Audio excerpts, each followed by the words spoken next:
Bonjour, dans cette vidéo, je vais présenter la théorie de l'information de Shannon et Weaver.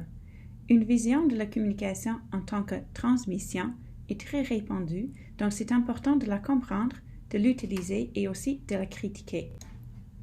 Selon Shannon et Weaver, la communication est la transmission de messages sur de grandes distances. À leur époque, on utilisait des technologies comme ces poteaux télégraphiques pour envoyer des messages. J'imagine que vous n'avez jamais vu un télégraphe, un outil inventé au 19e siècle pour envoyer des messages rapidement. Voici un exemple. Le télégraphe est une bonne métaphore pour la théorie de l'information parce que l'objectif principal de leur théorie est de déterminer si le message transmis est le même au départ et à l'arrivée. Pour ce faire, il faut mesurer et comparer le message. Nous allons utiliser une situation très familière pour décrire les éléments de leur modèle et pour décortiquer les étapes dans la transmission. Claudia. Allô Christine, es-tu là? Est-ce que tu m'entends? L'écran est ouvert. Es-tu là? Es-tu là? Claudia? La source d'information produit un message. L'émetteur transforme le message en signaux.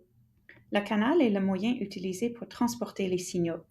Le récepteur reconstruit le message à partir des signaux et la destination est la personne à laquelle le message est envoyé.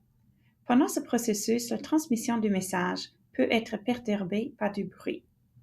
Si nous utilisons le modèle pour analyser ce qui se passait dans l'appel Skype raté, nous pourrions dire que mon cerveau était la source d'information. L'émetteur, dans ce cas, était l'ordinateur qui a transformé le message vocal. Le message émis était « Claudia? Claudia, es-tu là? » Le canal était l'air ou les ondes magnétiques, comme vous voulez. Nous entendons que le message n'était jamais reçu ou qu'il était incompréhensible parce que les mots n'étaient pas clairs. Le récepteur était son ordinateur et elle était la destination. Où se trouvait le bruit? Peut-être le message était perturbé par une tempête de neige. Le problème était le canal.